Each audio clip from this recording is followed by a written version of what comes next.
I didn't actually, I gave the agenda to Juliana. I did not give it to Didier, all right? But she said, yeah, we'll be there. I told her, I said, we're at the fire station, 6 o'clock. I told them everything.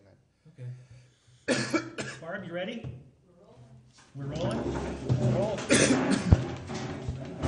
Thanks, Matt. Pledge allegiance to the flag of the United States of America and to the republic for which it stands, one nation, under God, indivisible, with liberty and justice for all. Hey.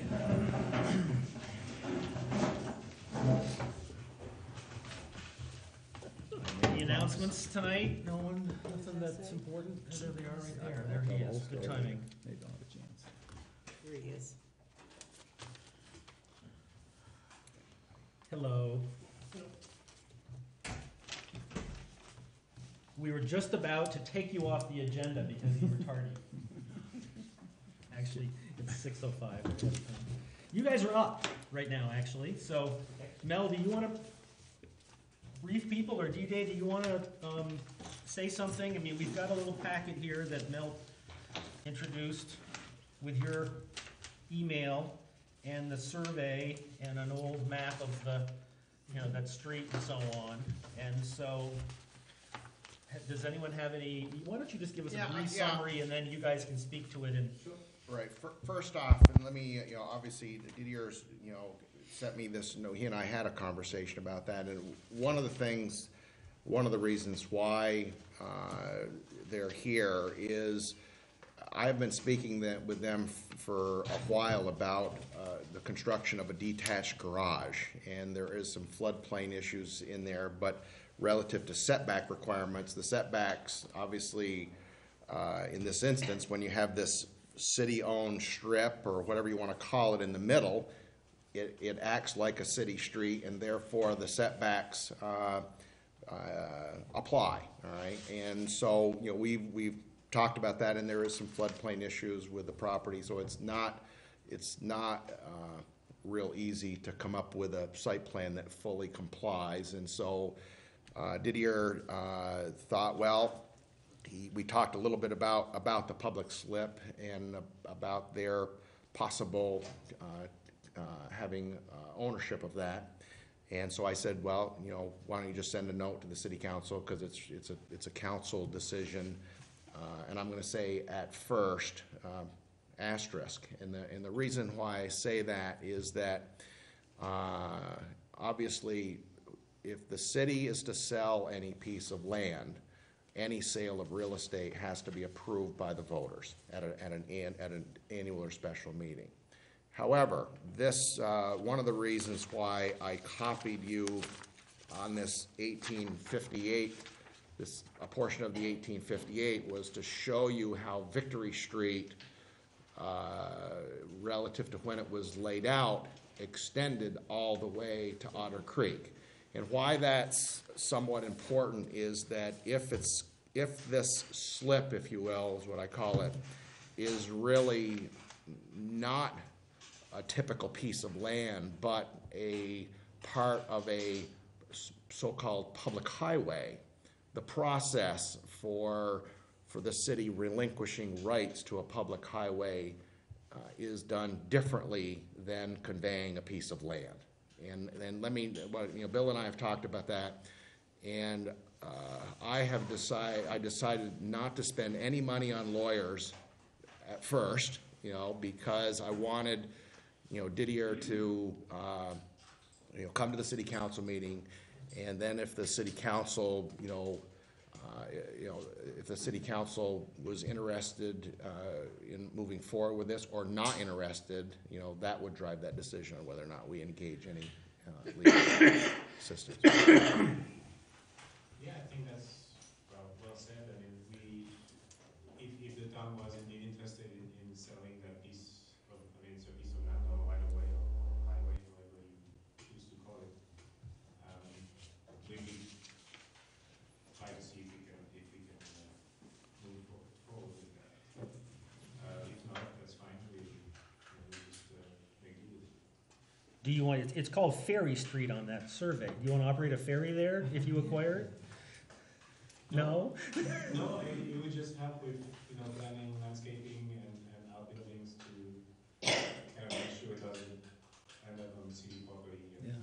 I never knew that was like that. I mean, I thought, well, I don't know things as well as Mel does, but I never knew that was there.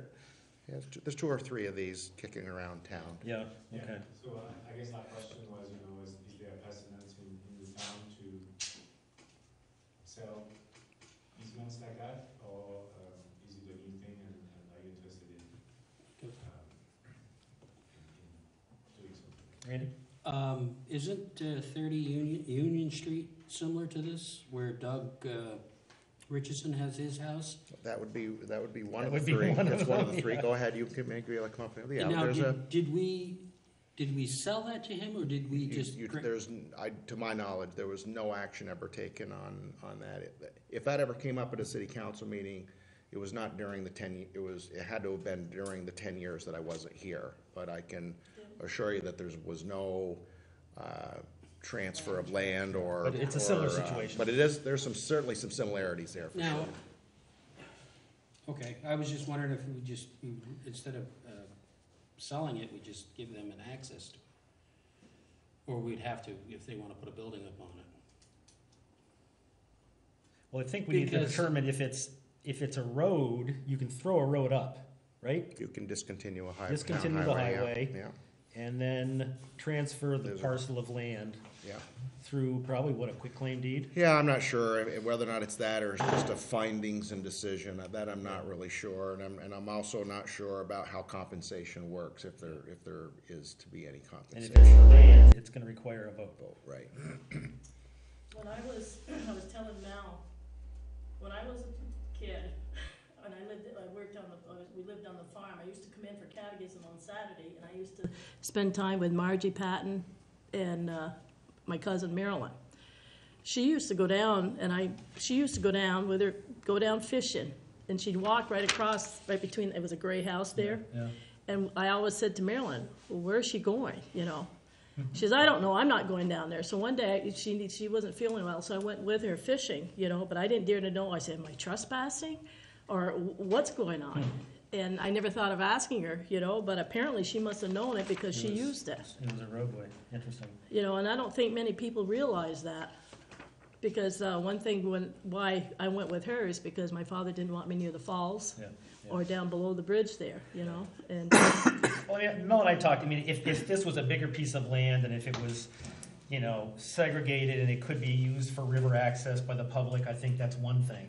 It is so narrow and given its proximity to their house and so on, I don't think that's probably a viable use. But Joe? Well, that's what question I had, and I have absolutely no problem with them obtaining this land, but, I would love to see, and the council can tell me I'm crazy or whatever, but I would love to see a river walk along there, and then we would have to access the street at some point. right. And so, I didn't know if we were able to maintain some kind of right of way, or even if that's a pipe dream that's never Yeah. really even Well, viable. there are no easements currently between South Water and the river. You'd have to acquire easements from everybody if you wanted to. I understand that, and that's why I wonder if, this is even worth considering if because we'd have to obtain easements from every Yeah. property owner from Sellers Park all the way to here. Yeah. Lynn, what do you think? I sold the property to DDA, and that's when I found out about Ferry Road. I did not know it either, and so my personal feeling is this is useless to the city. But because of my relationship on that, I'm just gonna say I'll pass on it. But what good does that do us? Lowell, what about you? I'm pretty much in the same agreement. We're not using it for anything now, Yeah. and they could actually get some use out of it. Yeah, yeah. Absolutely. And I think, Mel and I have also talked about other circumstances where, if we need to acquire an easement or something, we pay. Not that this is worth a whole lot of money.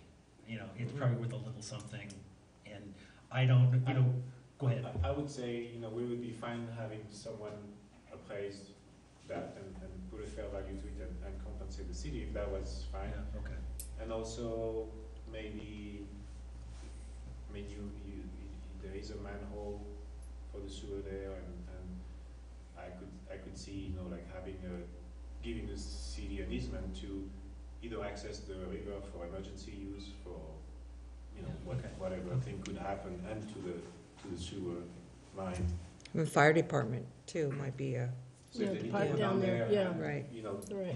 put a Hose in or something. yeah. Randy, what about you? Any further discussion? And this is, I would assume this is would treat it the same way that I treated the Union, that slip of land between Doug Richardson and I forget the house that's across the way from It's Tom Brigham. Brigham, that basically the city had abandoned it. And I would say that I don't have a problem with this at all. Okay. So the consensus is that we could go forward and determine if it's a roadway and it can be just thrown up or, you know, and deeded to them, or if it's a sale of a piece of municipal land, which would require a vote. Obviously, the first option is a lot easier and quicker and so on. And maybe reserve some right-of-ways, you know, like, Well, if necessary, but, you know, but I think, you know, Where it would sounds it- like you're, you know, it makes a lot of sense that you own this. You know, and I think I was gonna say, where would he wanna put his garage? Where would they, you're probably right in the middle of it, right? well, it's actually to the left of the, It's the I setbacks guess is the across problem. the driveway from where the house is. Okay. And the boundary as it is now is kind of pushing it fairly far away. Okay. Mhm. Okay. So we would get a little closer to the roadway, to the driveway. One thing, you wondered about precedent, and Randy, you know, it sounds like there was some discussion about Doug Richardson, but there was I think nothing ever Doug, I happened. was just talking to Doug about it, and I don't know if he approached the city about buying it, and the city said no, and they said they wouldn't stop him from using it. Well, let me give you a couple of examples, similar examples that have occurred. One is that over on Meigs Road, it was uncovered that the Kanzier house was actually located within the Meigs Road right-of-way, which obviously became problematic for the mortgage companies upon a sale. And so there was a request by the administrators of the Kanzier estate that the city consider a reduction in the width of that right-of-way. Went through a legal process, and there was some compensation paid to the city, not only to reimburse the city for any legal expenses, and there's legal if there's a discontinuance of highway, it's a legal process. There's notices to abutting property owners. Other people, even though they may not abut this property, have an interest, and so you go through that process, and then ultimately a decision gets made. That's that one. Another one that I recall was when Holly Worcester wanted to build a garage. Holly Worcester used to own Christine Bradford, what is now Christine Bradford's house on McDonough Drive, wanted to build a garage. Lot was too small. City owned the parcel to the east or south where the McDonough Drive pump station is, and they wanted to buy some land so that they could build a garage and meet the setbacks. And relative to appraisal, I can tell you we didn't hire an appraiser, but we went through some mathematical calculation of determining what the value of a piece of land is per square foot, and just ran the calculation. I don't know, it must have been okay, because they paid it and they built their garage, but that was how complicated that one was. Well, I don't think at this point we need a motion, but I think we need a consensus to move ahead, which it sounds like we have. So why don't we discuss those two options, determine which one it is, and we can talk to you about the procedure, and we can talk about value and so on, and try and, you know, over the next couple of meetings, get to the point where we can then, you know, vote on this issue and go from there. Does that work? Okay. Yeah, and we will try to get this map. I know you mentioned about a sewer line. There certainly is a sewer line that runs along the river. The line from the Maple Street area is on the other side of your house. It's not even, there may be a manhole down there, but the line is between yours and whoever your neighbor to the north is. But we would get these. What's this? Ronnie Child? Tyler, that's Yeah. what I was thinking. I think there's one, oh, I No, think it's it one actually, in Childer. it's one more beyond that. It's, but anyway, we would get that plotted as well. And now that I didn't see this Ferry Street, but that's a pretty good indicator that it's a That it's a public highway, street. all right? Yeah. And so probably that's the process that we need to go. Would we have to put that in front of the voters then? Not on, Street. no, Not if not it's a on a. Okay, not on that's a what I'm asking. Discontinuance, or, this Right. would be called an alteration of a town highway. And I don't think we need to do an appraisal either. I think calculations are good. We can certainly sit down and get an idea, and, I'm sure that, we're not gonna be too far off, so I don't know. We'll figure that out. We'll let Mel do his calculations, maybe I'll do my calculations, and then you can do your calculations, and we'll see how I close. think this is good, though, we're getting it onto the tax rolls. Yes. Yeah, probably not gonna make a big difference, but. No, but it still adds to the grand list. Yeah, Yes. okay, I mean, Great. we're not asking for a handout. No. Right. Oh, no, we're not. Good. We Well, just why want, don't we, we'll look into this, we'll discuss it, make it, and know which way to proceed at the next meeting, which is in 2 weeks. And maybe we can chat, and then we'll go from there. Good, thanks. Approval of minutes. Anybody, minutes dated September 17th, 2013. Make said motion. Motion made by Randy, second by Lowell. Any discussion? It looks good to me. All in favor? Aye. Aye, great. That's done. Citizens' comments. We'll move down to business. A, Vermont Gas Systems Project endorsement. At the last meeting, Jeff came and spoke to us about the Phase 1 gas line. Talked about how we had sent a letter of support back in December of 2012, and we treated it as a request to rescind. We had some discussion. I think we left the meeting saying that we as a council would try and talk to some people, get some input however we could, see where that led us. I guess I'd like to hear that now, if anyone has any comments. Lynn, have you gotten any input in the last few weeks? I put it on Front Porch Forum, as I said I would. I had one reply that they were endorsing our position, and we had two saying that were not aware until the surveyors were around. Okay. One was Sally Seiss, and she was I asked her to send the letter to you, so I didn't see it, only, I don't think I got anything from Sally. she was gonna send you an email. I gave her your email address. Okay. So I don't know exactly what she was gonna say, except that Okay. she was very much I opposed to don't it. think I got anything. Okay, but she's opposed. She's very much Okay. opposed. Joe, what about you? I've had some people contact me privately, all were in favor of the gas line. How many people? Just, I've talked to, I had one, just a few. So, Ed Keith contacted me, Keith, yeah. Rob Keith. Rob Keith, right, Rob and Ed, contacted me, the miners have talked to me. There's two that come to mind right now, so not Okay. many. Ziggy, you had a few people you Yeah. spoke with? I had two people from the trailer park want to know what was going on, because at last they knew they didn't think they were gonna be getting, and I told them that they would be, and they said, well, they hadn't heard anything, and so it must be. And then I had, three people, two of them were against it, one of them didn't know, but wanted to know why they hadn't gotten more information on it.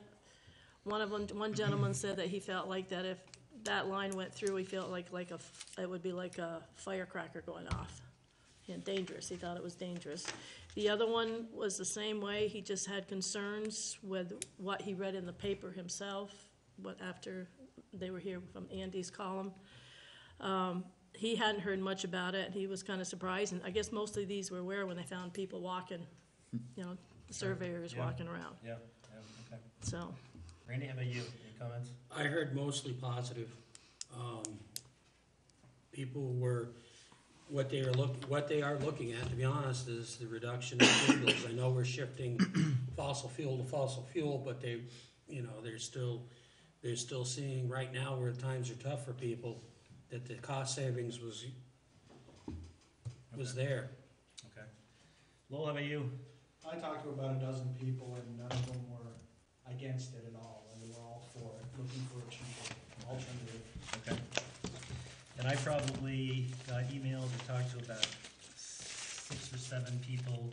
2 were definitely against it, and the rest were probably for it. Can I ask just a quick question of Yeah. everyone who sort of talked to people? What age group would you say the people were that you spoke to? If you could say 40 and up or 40 and below, were they mostly above or below the 40 line? 40 and up. Sure, that makes a difference. I don't know why that makes a difference, but it's, Because the decision is for the people below 40.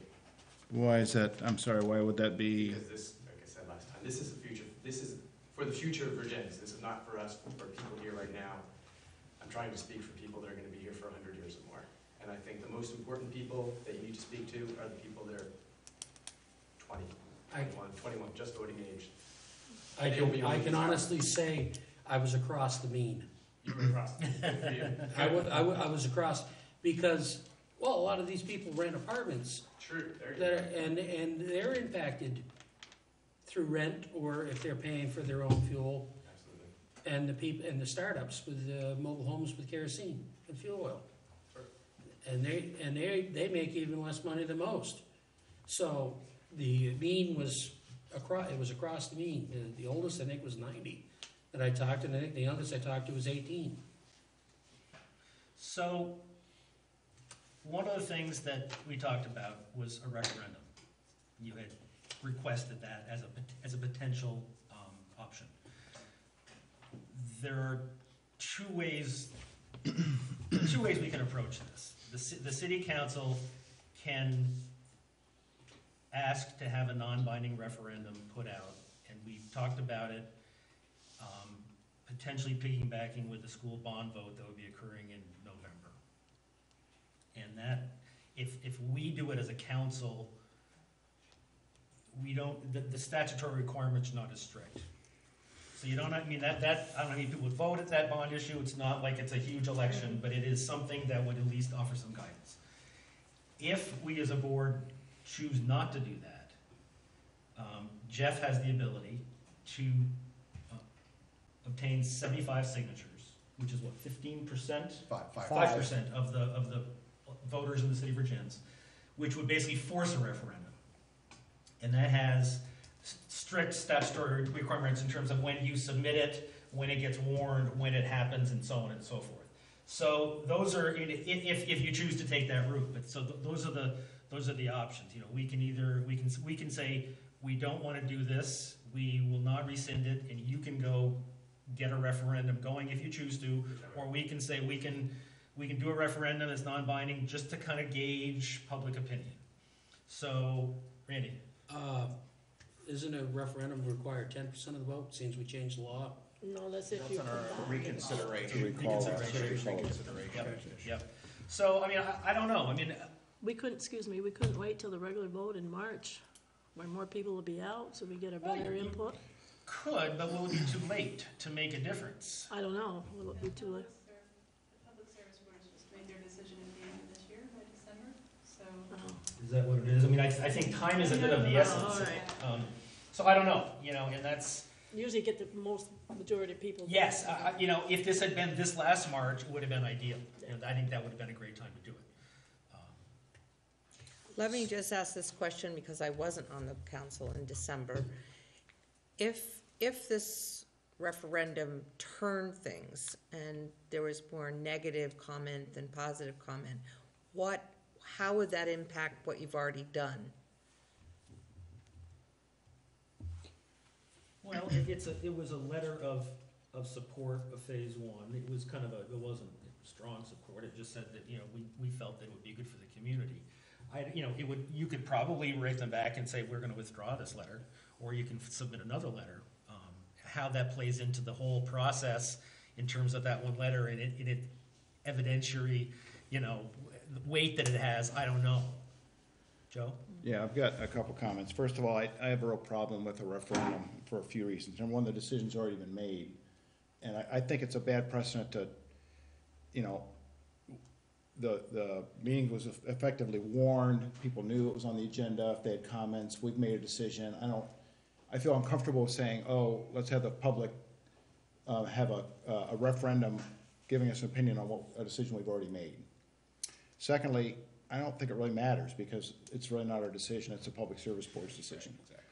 The third thing is, I personally have problems with referendums in general, because I think we are elected or hired to make decisions that effectively decisions that affect the entire population of the city, not just the people who feel strongly or less strongly about a particular issue, which I think referendums would, tend to be that way. And, we're here to protect and to serve the majority and the minority, or the people whom this project would benefit or not benefit. So whether or not I agree with the pipeline or not, I have a problem with referendums for that reason. Okay. Ziggy, how about you? Any comments? Any thoughts? No. No? Randy?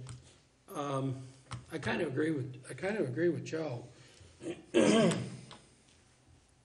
We've started down in a direction. We made a decision based on what we heard for pros and cons at the time. If you had come forward before, when this all started a year ago, and voiced your opinions, I probably still would have voted in support of this pipeline, because I see a definite need. I understand your position, and 100 years from now, who knows is what's going to happen. If you got a crystal ball, I'd like to rent it for a couple of days. I'm pretty sure continued carbon emissions will cause problems. So I'd like to respond to that. I've done some homework, and I think that's a very valid observation, and I think that a couple things. Number one, the fact that we're saying that cheaper carbon fuel would delay our transition to renewables. I guess I struggle with that concept, and for a couple of reasons. I think the momentum is already there for renewables. Let me ask Mel. Is the fact that natural gas is coming to Vergennes, is it going to change your mind about putting a solar array out by the sewer plant? Stop that question. This is about private decisions that the residents make, not about the things that the council makes. I'm really trying to talk about private residential decisions. Sure. So I think people have the choice to hook up to the gas line or not, in terms of private decisions. So my opinion is, I just got back from a vacation in Europe, and I know 10 days in Europe is not necessarily an effective experience, but fuel prices there are considerably higher, and everybody there has, a car that gets 50 miles to the gallon, or they have, or whatever. Fuel price, gas prices are about $10 a gallon. Mm-hmm. But the reason is not because of production costs; it's because they're taxed. So I think people ought to put their energy into maybe lobbying their legislator to enact a carbon tax or something like that. I think that's the way to go. But why do you think they're taxing it in the first place? I think they're taxing it in order to basically build public transportation infrastructure and that type of thing. You don't think it's because they're trying to make it competitive with the green technologies that are with it? When it's so far below, making it taxable, they're getting, like you said, people are driving 50 mile an hour, 50 mile a gallon cars. Sure, that sounds like what the government is looking for, and that's what I'm looking this government to push for. And that's fine. But I'm saying that the way to do that is not through is through maybe encouraging the government or lobbying the government to enact that type of thing, not through because cheap renewables are still down the road. They're not here now. Okay. People do need an inexpensive, and we do know that gas is a cleaner in terms of, now I'm not talking about the production end, because there is some argument that maybe the production of natural gas is releasing methane, although there is a study here from the National Academy of Sciences that says that maybe that the production end isn't as dirty as we thought it was. It's certainly less than coal. I'm not an engineer, you have to be an engineer to read this thing, but at any rate, it's cleaner than we thought it was. So, Well, this discussion I don't want to have this, well, back I and think forth it's thing. important, because if we're gonna change our mind, we need to have some basic information. So I'm wondering why a referendum is not a good idea, and I think, what Randy's saying, if you'd been here a year ago, we could have maybe gotten this rolling better, and I think if I heard from a few people, a lot of people like ourselves, we're not aware of this. I'm sorry, we don't follow every minute of every note that goes on in here, because generally the council does great things only. That's it, everything seems to go great. And then something shows up where the surveyors show up, and all of a sudden people realize that this is an imminent thing that has some controversy to it, to leave it at that. And that's why I would be very happy to have a vote. And if it comes to what Joe's saying, people have the decision to hook their houses up or not, then that's something that I can live with, because, you know, that gives people that decision. But like I said, I really want to frame this as making an economic decision for the people that are not here yet, that are gonna be in your houses after we are long gone. And when you hook them all up and give them easy decisions, they will continue to make those easy decisions. That's why I'm worried about it squeezing out green things. And if I'm wrong, I'm wrong, but if we only do this based on the decision that the council has made and is hired to do, and is fully capable to do, like you said, elected to do, excuse me, is a better word, that's fine. But I've heard from Ziggy and from Lynn that some of the people that were opposed were, like ourselves, very opposed. It's a heated issue, and for such a heated issue to be made simply by the city council without hearing from the population that they serve seems ludicrous to me. I would love to at least, and if I'm wrong, if everyone thinks that if I'm in the minority, great, bring the gas line through, do what you gotta do. But if we're not hearing from people and it's made on just this decision, and from a small sample of people that you may have talked to, which still provided a little bit of both sides, it really feels to me like we should consult the people with a vote, a referendum, or whatever. So Jeff, let me ask you, let's say that there was some referendum, and let's say that the result of that referendum was 51% opposed, 49% in favor. What would one do with that information? Go ahead. I can suggest, so the Public Service Board would hear that, and one of the factors in their decision-making is this good for the public? And if the public is saying they don't want it, that's evidence for them. That's why they have the hearings. It's not just about, is it safe, does the public want it, is this in the good of the public? And while 51% might be very close, you're right now, and that might put you in a difficult decision or in a non-action decision, I think to find out that 60 or more percent would be a rather convincing number of people who are opposed and might spur you to some action. Whether that action really stops the pipeline or not, because like you said, all it could do is rescind your endorsement, right? Yeah. I don't know how that leads from there to actually whether or not they can put in a pipeline without endorsement. I don't know. Neither do we, Okay, but to me, if that's the first step that can be taken, that's the step I'm looking to take. You know, I mean, you understand obviously that natural gas in Vermont, it's a regulated utility, just like Green Mountain Power, and that's what Joe is saying. So,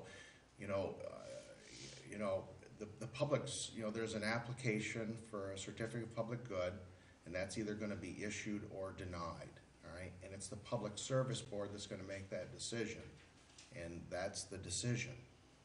And so, even if there was a no vote, if there's Public Service Board decision, there's still natural gas here. So the city is completely powerless, you're telling me, to stop the Public Service Board from ripping up the streets and putting in more fossil fuel lines? Well, That's the case? I didn't say powerless, that was your word. I'm sorry. Your word, I didn't say that. Yes, that's what I'm Okay. asking. But, Okay. yes, the public, it's a regulated utility, and Vermont Gas, just like Green Mountain Power, just like Fairpoint, there does have to be a right-of-way agreement relative to their use of our streets. And I'm quite sure that cannot be unreasonably withheld, all right? So that, if the Public Service Board, in essence, franchises, if you will, Vergennes for gas, if the Public Service Board does that, for the city council to block that, in essence, to its residents, and I know you don't want it, but it would put the city in a pretty tough spot, because I don't think that they can unreasonably withheld when there's a certificate of public good issued by the Public Service Board. Why did they ask for your endorsement to begin with if they didn't need it?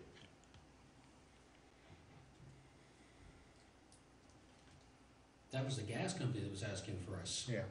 It wasn't the Yeah. Public Service Board. Yeah, it was support for the option of that. Why natural gas did they bill. ask? Yeah, I thought it was the service board, I'm sorry. No, But- no. So they're asking because they're looking for customers, basically. That's fine.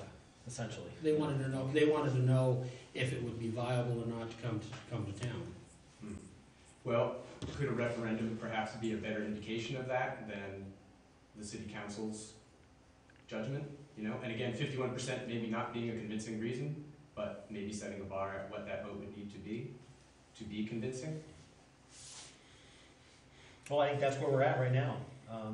Decide whether it is something that the city council wants to sponsor or not, in which case you have the option of proceeding, through the legal channels to create that I mechanism. think, Jeff, just as a side thing, maybe the process of getting the 75 names would give you an indication if there's really that opposition.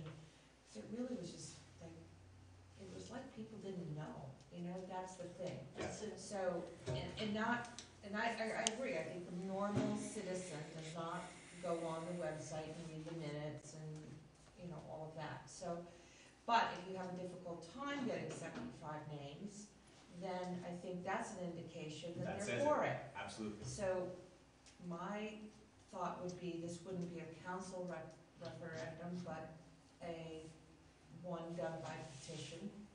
And I think that would show the council that there are at least 75 people who would oppose the line. Right now, I don't think we could come up with 75 people. Yeah, one of the things that about, Absolutely. Joe referenced how he wasn't a fan of referendums. I don't know whether I'm a fan or I'm not, but I can tell you the wording of a referendum is critical. Yeah. All right? And so if there was a referendum that said, are you in favor of the city council's endorsement of Vermont Gas providing service to its properties in Vergennes? If that was the referendum, okay, that's a decent referendum. There's no, that's a straightforward question. However, if it's a referendum that's this long and, speaking about a lot of the, I'm going to use the word rhetoric, is that okay? Then you've got a referendum that's loaded. It's loaded with, it's leading you to a thing. I mean, if there's going to be a referendum, it's critical that it be written Neutral. real, And simple, because A the simple, people get fairly worded confused and they say, I don't know what it was saying, so I just didn't vote on it. Yes, I totally respect that there are two sides to this issue, and I would not try to politicize it any more than I'm doing right now, because that I would like to hear people's voices heard. right? There's a surprising amount of opposition, let's do something. The city has had votes where yes means no and no means yes, and so you And end up we with a don't want question that. about, would you support the city council rescinding their position to the, it's like, what does my yes vote mean? I mean, really, it needs to be very straightforward about this council's current endorsement of Ready? this. I would, and I guess a fair statement would be just not put any of the political, anything is ask a direct question saying, do you want the city council to rescind their letter of support, period, for the Vermont natural gas line? I wouldn't go into the fracking or any of that other stuff, because like Mel says, that does load it to a no answer. Well, I absolutely I want agree. to hear what you just said. I think you should just ask a question. Do you support it? Period. Okay, so before it sounds like, Lynn, you've spoken. Joe, you're against referendum. So it sounds to me as if your position from a city council perspective is that you would not support a council-sponsored referendum. Ziggy, what would you support a council-sponsored? Would you rather have Jeff get the petition and get the signatures and have that vote taken? Well, I have in the back of my head when the people said that a lot of them weren't aware of it, that they were, until people started walking around, surveyors and stuff like that, so then, I don't know, they wanted how they found out. So, one of them did say, are you guys gonna be having another meeting or anything about this? So I'm just repeating what. Okay, so you're not sure. No, I'm Randy, not what about you? No. No. Lowell, what about you?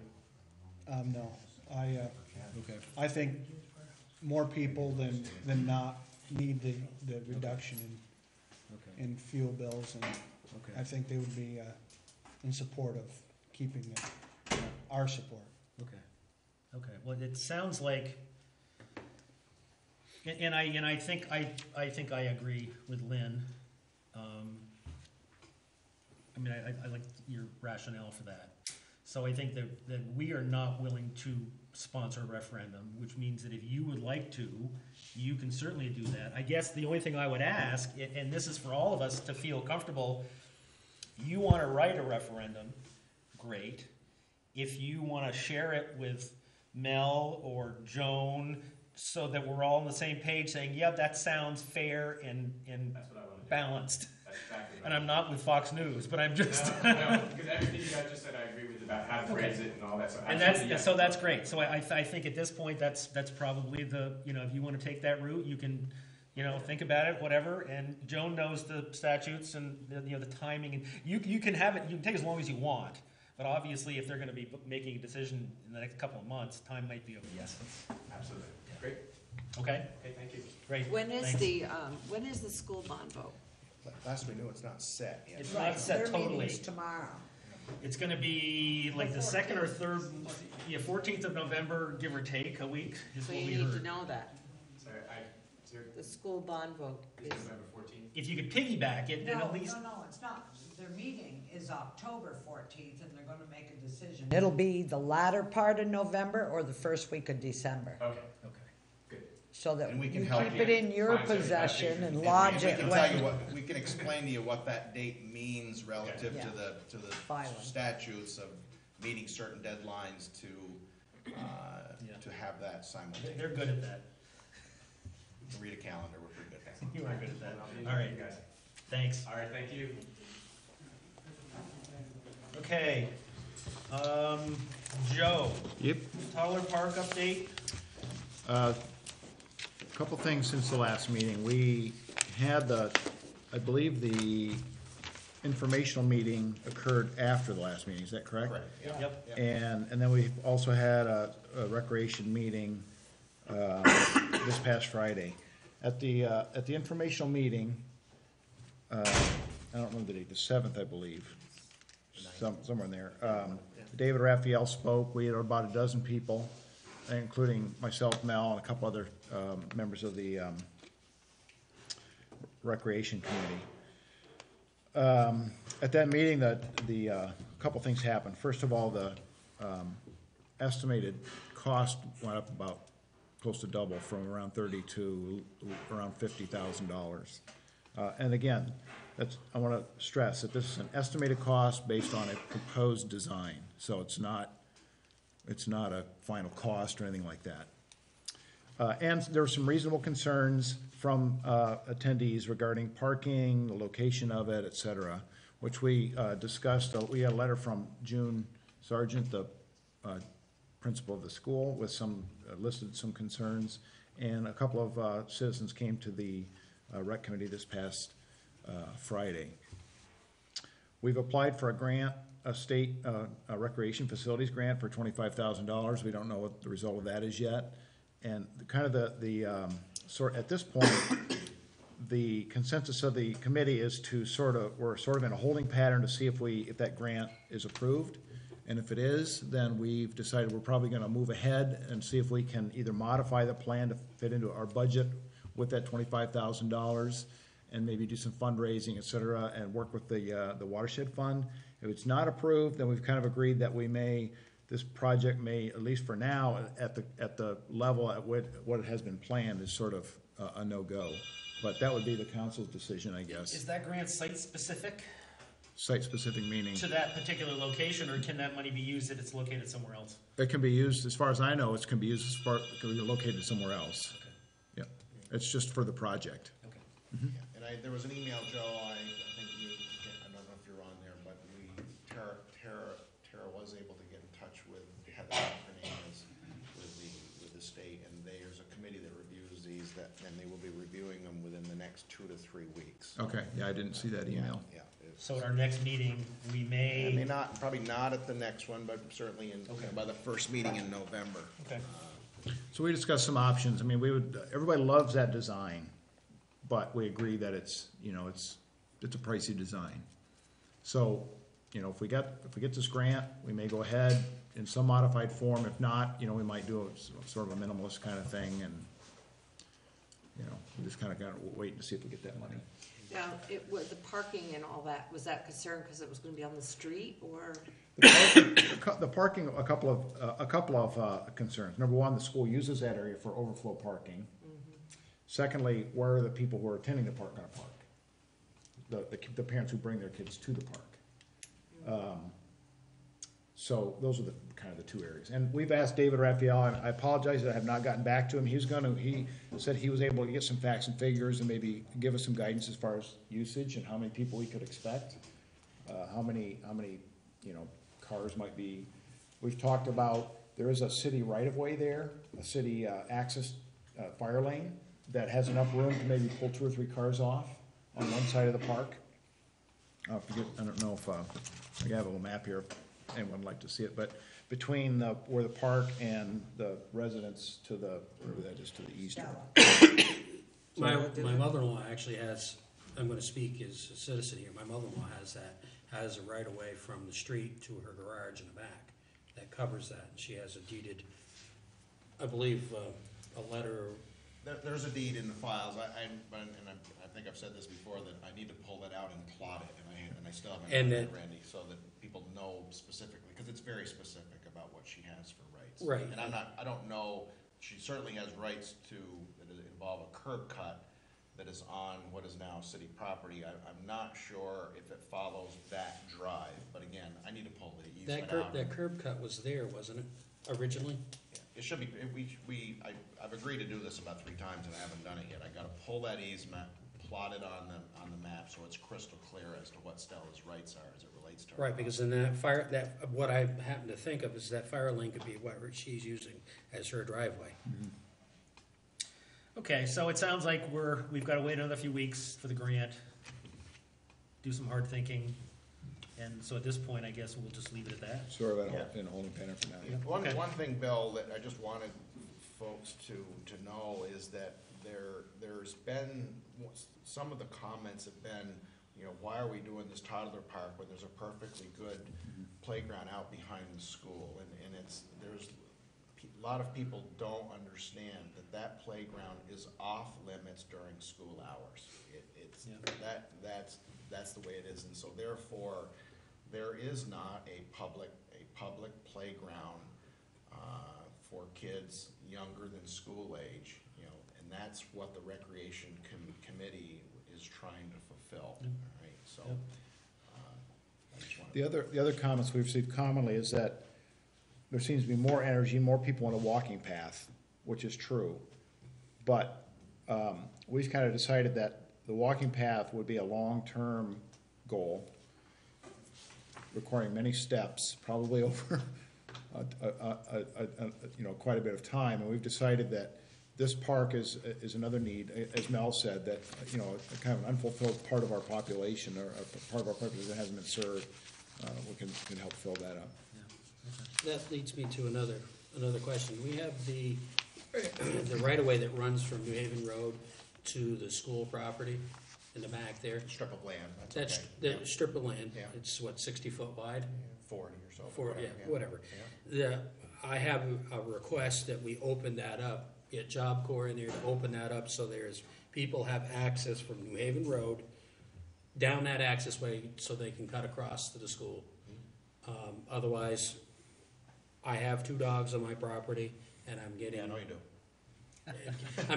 I'm getting kids that are crossing my land and other people's lands to get back and forth to school, and I figure that we should open that up. We own it, we should open it up so that they can cross to and from that parcel. Not a bad option for people wanting to walk, not even just kids, but anyone else too. Well, yeah, I mean, I've had lawn tractors, ATVs, all kinds of sorts of things going across my property. And when you ask them not to do it, you get all kinds of suggestive answers. I'll bet you do. And I would like to put this to rest for the residents on Haven Road, because it's private property from the corner of East Street all the way up through until we hit that right of way. So if we open that up, I'm sure if we asked Job Corps, they would go in and open it up for us. Well, I guess I would leave that to Mel and Jim and, you know, the residents of New Haven Road. It sounds like it might be a logical thing to do. Well, it's clearly overgrown. You Yes, can't it get is. through I know it that, now, yeah. So, It would- And then just, that Yeah. way we can direct them to and from that property. Yeah, okay, well, let's think about that, I like that idea.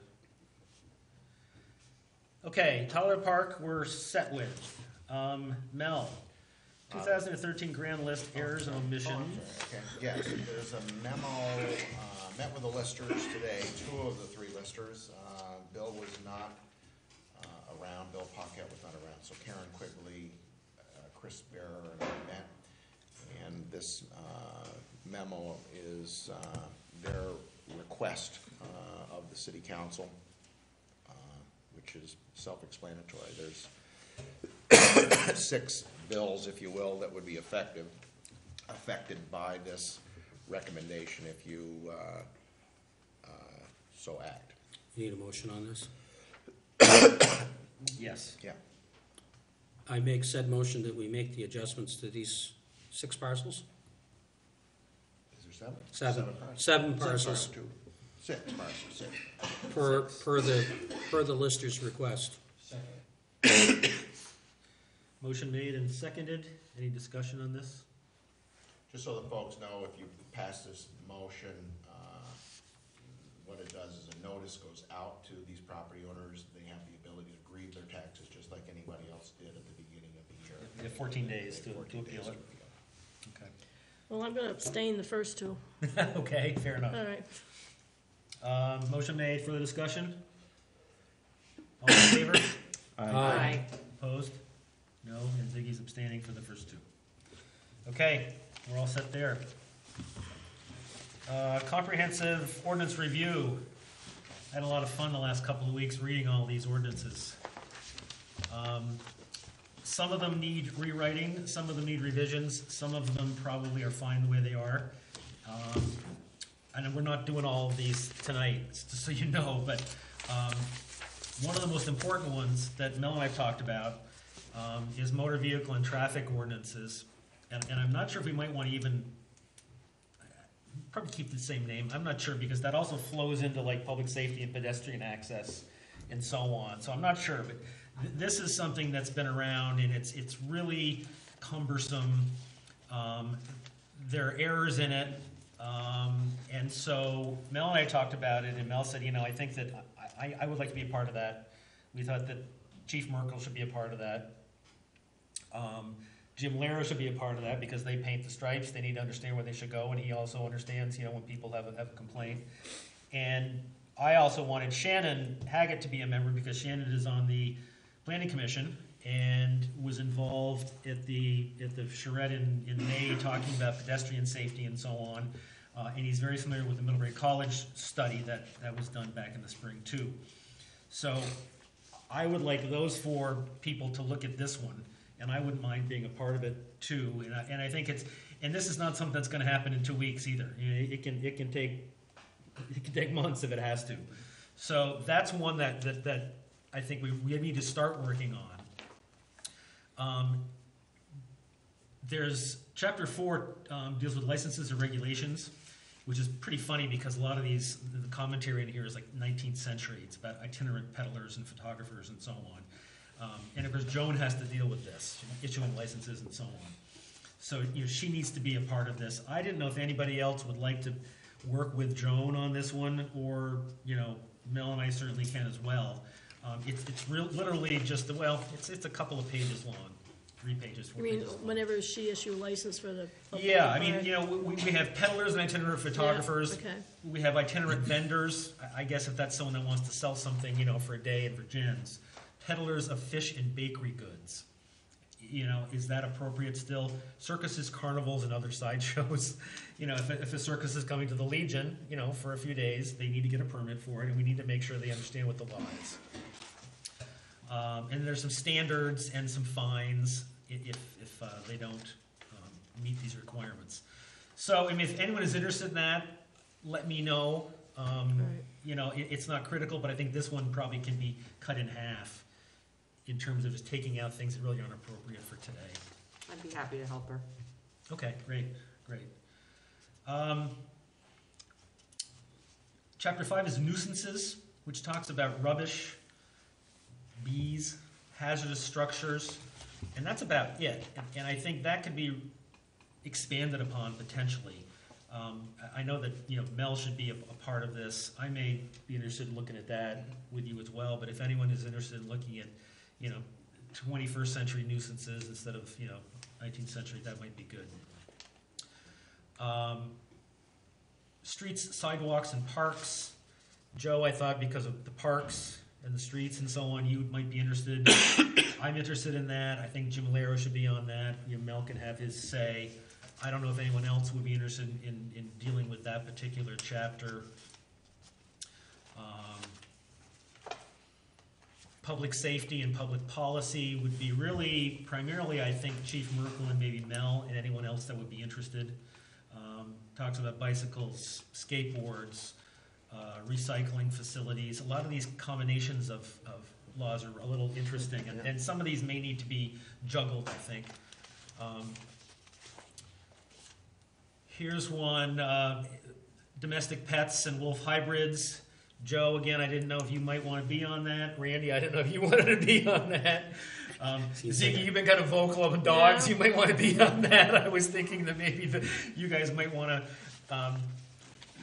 That's only 2 pages long, really. Thank God. And there's really only a couple of things that Yeah. might be needed to be revised or discussed. Yeah, that one was not that long ago that we revised it. I was gonna so say, hopefully we it's not worked on too that far when out. I And so maybe that doesn't need to be. I mean, I'm just. Yeah. Yeah. No, there's actually, somebody brought up Yep. a point to me about that, Ferrucci, yeah. about dogs being under control, whether they're not on a leash or on a Yep, I leash. got an email to that effect, yeah. I got it too. Public assemblages, again, that's a permit that Joan or Mel would typically give out. The chief might be a part of that as well. Yep. Didn't know, Lowell, if you might be interested in looking at that, just because, Goodrich has assemblages and so on, or UTC. Can we get these online? Yes, they're all on the city website. You can print them out individually, or you can go to City Hall, and I'm sure that, you can get a copy there. Design and layout of public improvements, Mel, Jim, and I thought Rennie, because Rennie has experience doing that. Again, I'm not sure if that needs to be changed much. It's only. I really think that is now very much driven into our subdivision regulation. Okay, So it's almost that's what we like need to a- know. yeah, Maybe we I can, think maybe we that can take is- it out. might have been fine pre-1976, so. Yeah. There's an indecency ordinance, which seemed to be quite comprehensive. Back in those days, that'd be interesting, Yeah, what I they know. would be now. Stick John Emerson. Alcoholic beverage policy, that looked to be fairly comprehensive. I didn't know. I mean, the chief might want to look at that, or Mel, I don't know about you. And then the last one was, there's a noise control ordinance. Again, it's fairly Yeah, comprehensive. that one's fairly new, Okay. relatively new. So we may not need to even touch that one Yeah. either. So, if you're interested, take a look at them. Contact Joan or Mel if you want to work with them. And if you want to set something up, that would be great. But I think if we can work on these, over the winter time and have them all up to date, in a few months, I think that'd be great. And a few of them really need to be worked up. So that's all I've got there. Mel, you're up. Budget report, it still is a little early. One of the things, I want to just talk just a little bit about the federal shutdown. We do have one police officer that's under a COPS grant, and we do put in quarterly, we normally put in quarterly requests for reimbursement, and I'm not so sure that those are functioning at this point. And so I had George investigate through Leahy's office to make sure that that grant was not affected by the government shutdown, and apparently what we're hearing is that it was not affected by that because it was dedicated funds from back in whatever fiscal year. So, it does make me a little nervous, all right? But we're the balance, that grant was a $133,000 grant, and I think that we've recovered, I'm gonna say about 100 of that. So, it's the other 33 that, we've got the 100. It's the other 33 that bugs me just a little bit, which takes us through the end of the fiscal year. So that's that.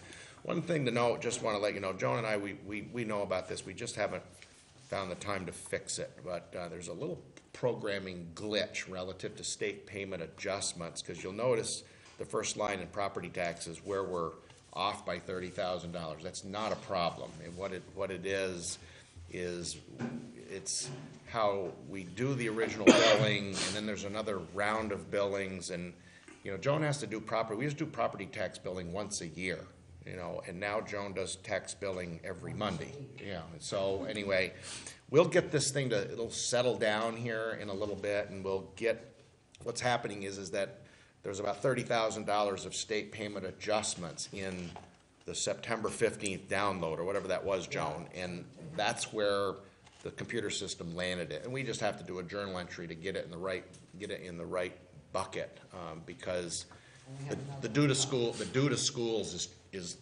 you don't see it on this report, but the due to schools is $30,000 too high, and we just need to get it in the right bucket. So anyway, at this point, I don't really have anything alarming. I mentioned at the last meeting, Jim has done all of his stormwater work, and that's why you see that basically spent. Sidewalks What's halfway, does that include Victory or not? that is some of Victory. Okay.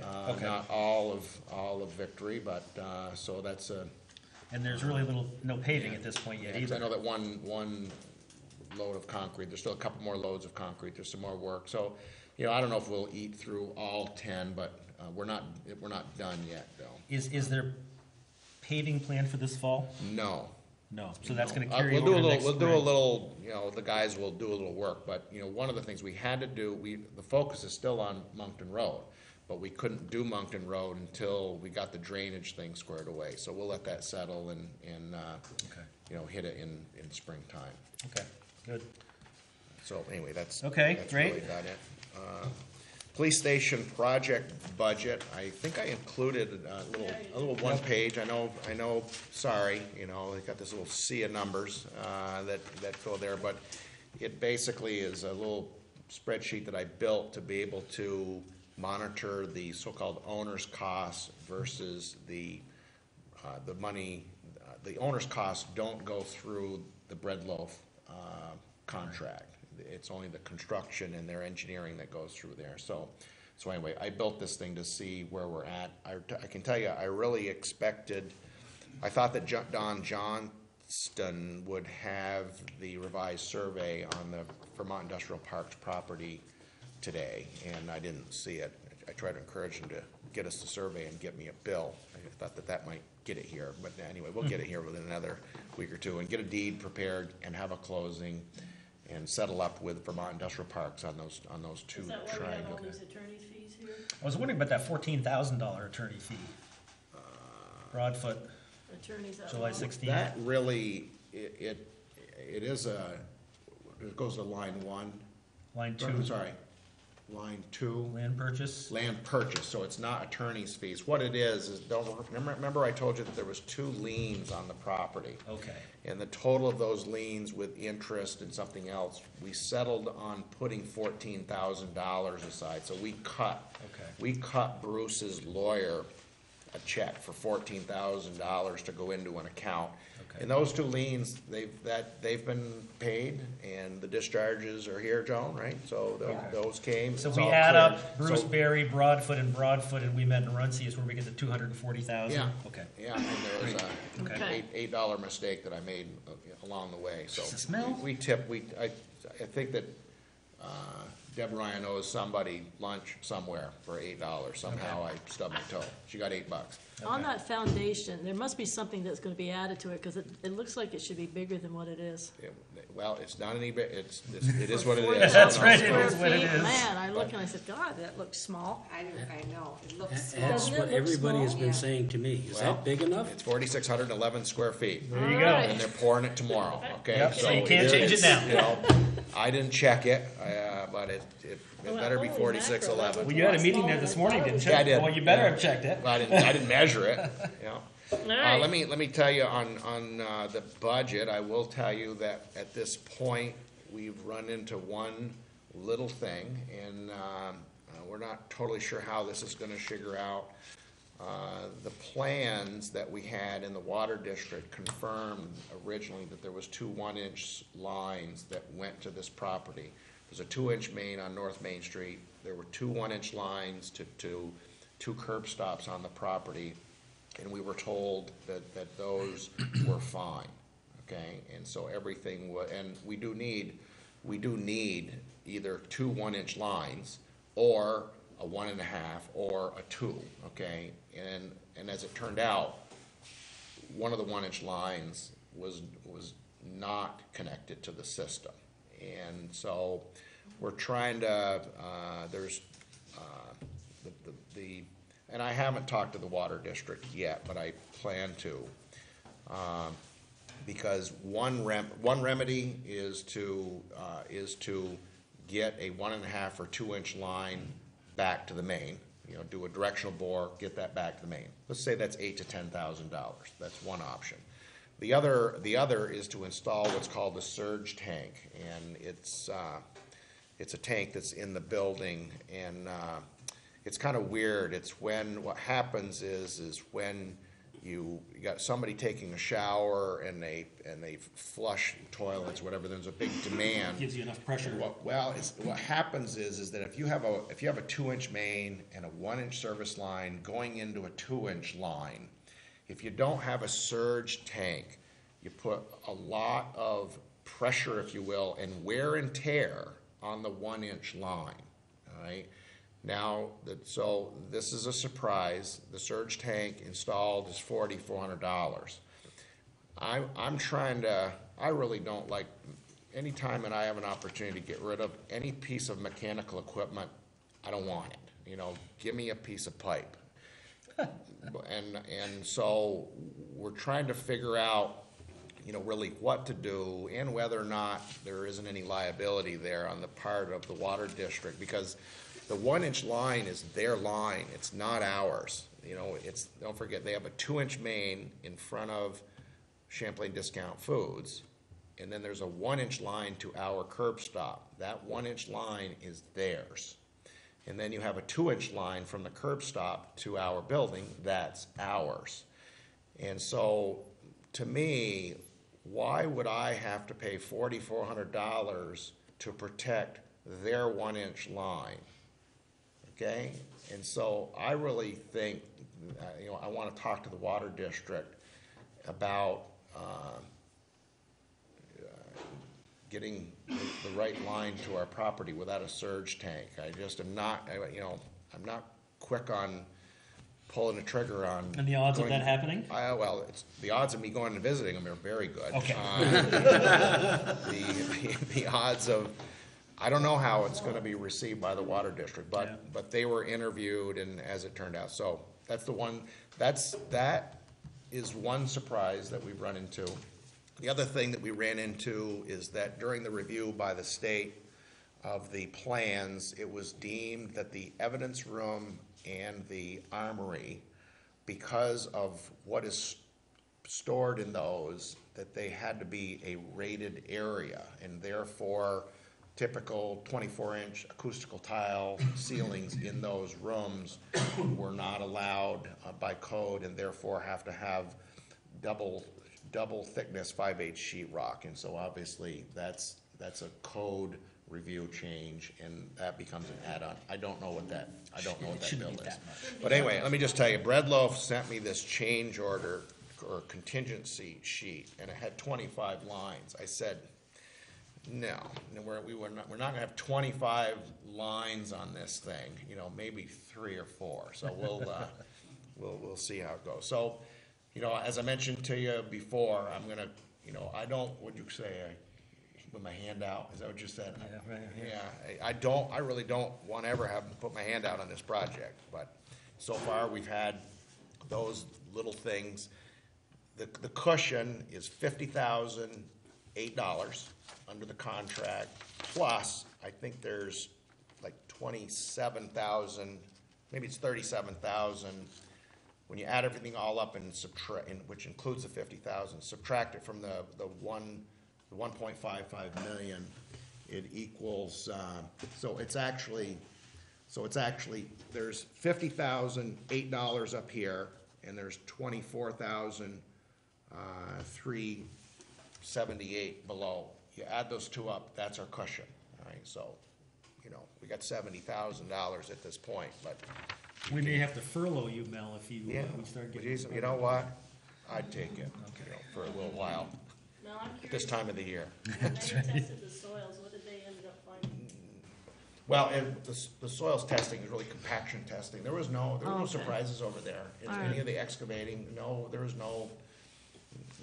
alerted me to any fumes or Good. strange findings. So, Good. right.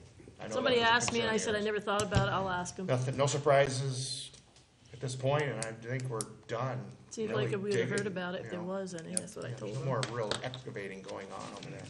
Right. Okay. So that's that. Solar Okay. budget, talked to Chad Farrell today. They still are trying to work out the pole relocations of Green Mountain Power, but the other thing that has been some of the holdup here is the financier of this. There's going to be a change from Green Lantern Capital is who we were, the solar agreement is gonna be assigned, I'm gonna say by the end of this week, I should see an assignment.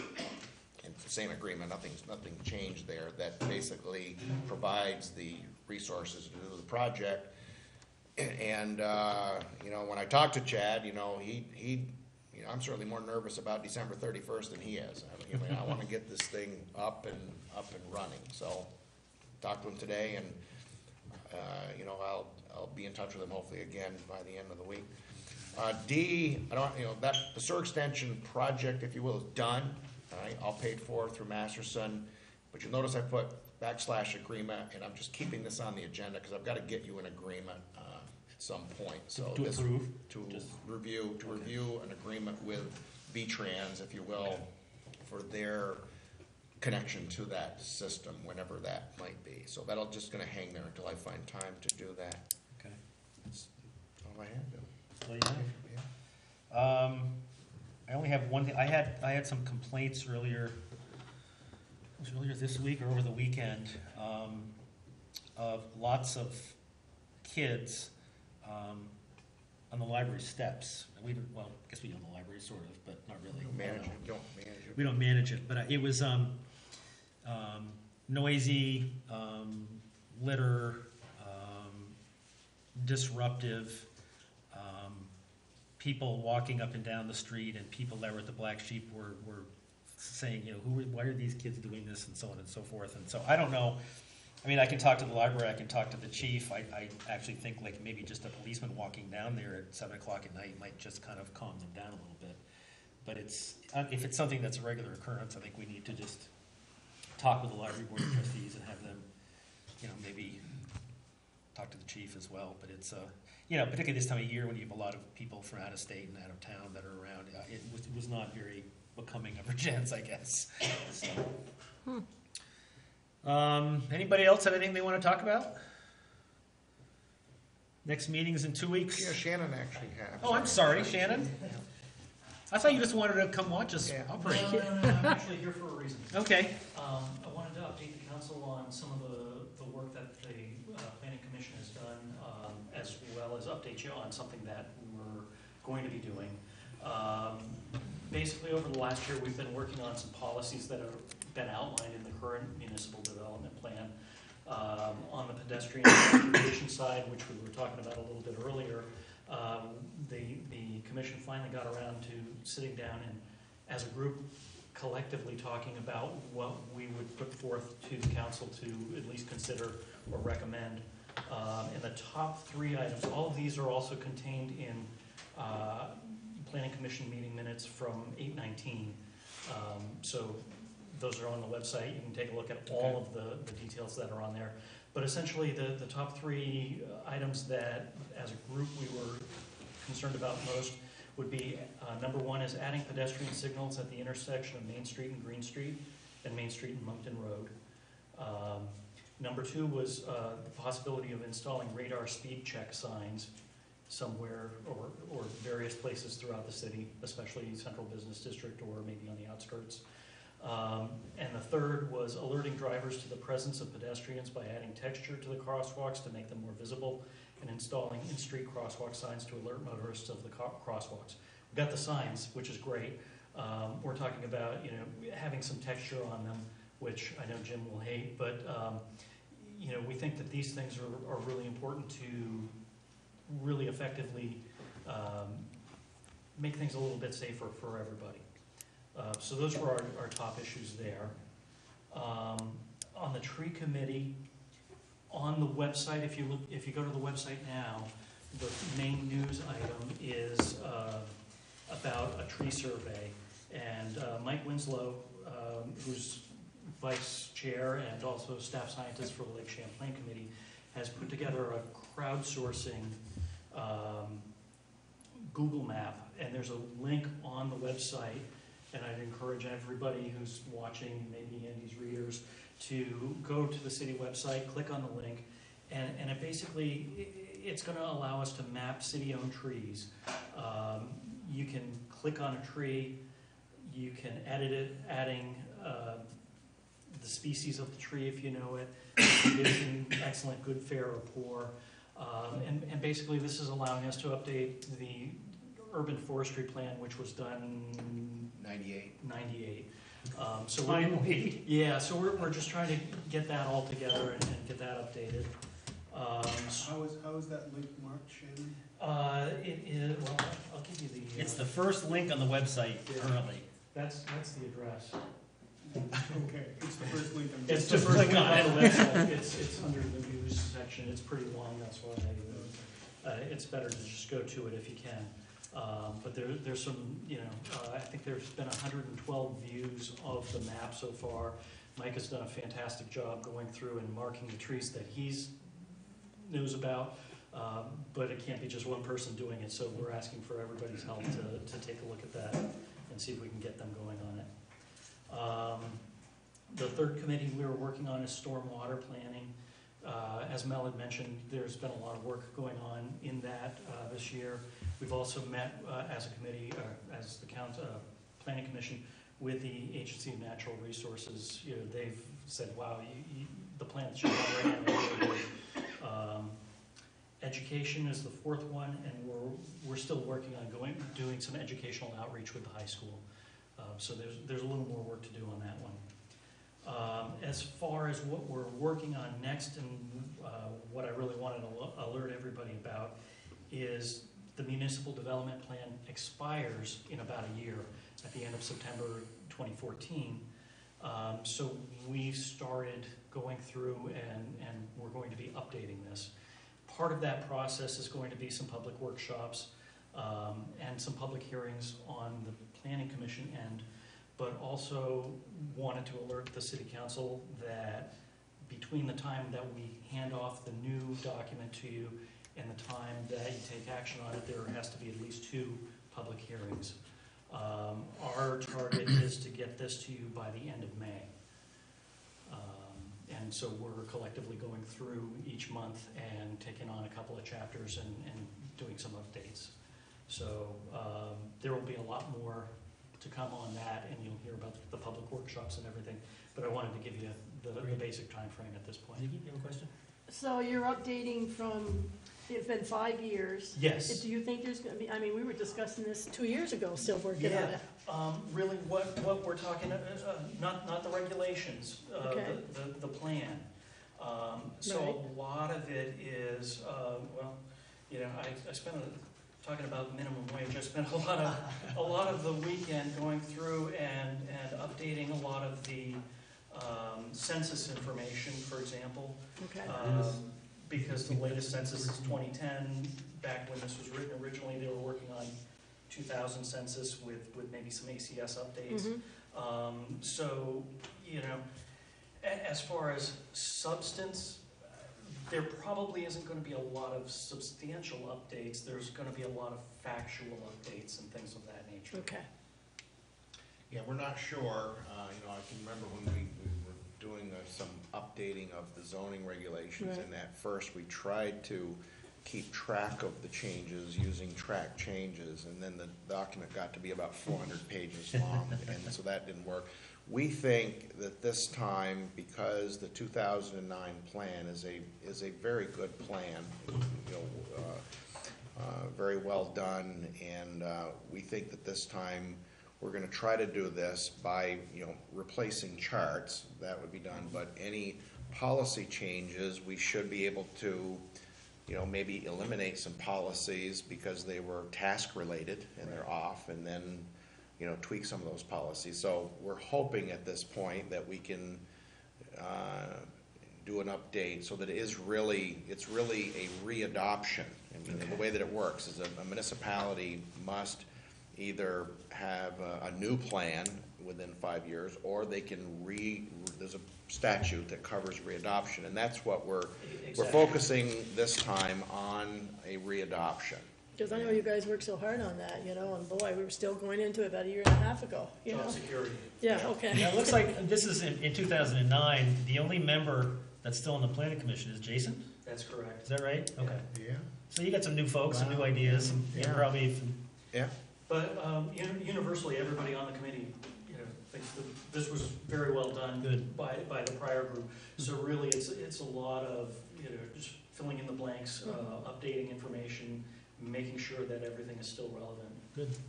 I think I want to check on Alex McGuire, because she's not on that list, and boy, she's been She on the was plan there. for She so was long. For a there. long time, yeah. I'm gonna check on Yeah, we had discussions, many of them. that. I know.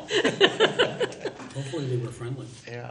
I'd like to make one statement, and right across from People's, that intersection with that island out there, I think that's a safety problem there. I really do. Well, first off, I cut it down. Zig, I so- wondered who Did? cut it. Okay, I was I gonna knew say somebody it's cut down a changed, couple weeks yeah. ago. Yeah, I have a battery operator, Right brand across spanking from new birthday Chicken present. Little I Chicken decided to try on that. New So time. I talked to the owner. I talked to Deirdre and talked to Michelle and told them what I was gonna do, and I did it. All right, so I butchered it. I'm gonna, you know, I It just needs to be butchered it. replanted with Yeah. lower, Yeah. it's There's- gotta be a good Down. foot lower than Yeah. it is, yeah. You know, I think so the bulb out that it's in front of Linda's, there's no issues with that bulb out. They've got the right species, it's not overgrown, it's Right. good. But this one down there, they really need to start over. They I'm really gun do, shy when I go you up there, know. I So- slow right so down. anyway, boy. yeah. Just, So I did cure the immediate hazard, but it doesn't look very good, say clearly. No, it doesn't. Yeah, Mel gave it a real, Yeah, real I bust give a there. haircut, yeah. Anybody else? Yeah, one thing. Joe? Oh, yeah, here, All right, look into the camera so Yeah. that I the just chief want can to see say that you. the wearing of this hat does not necessarily reflect the opinion of this particular city council member. In the interest of city continuity, apparently the chief's duck was faster than mine on Vergennes Day, so this is the result. I have to wear the Yankee hat tonight. He did.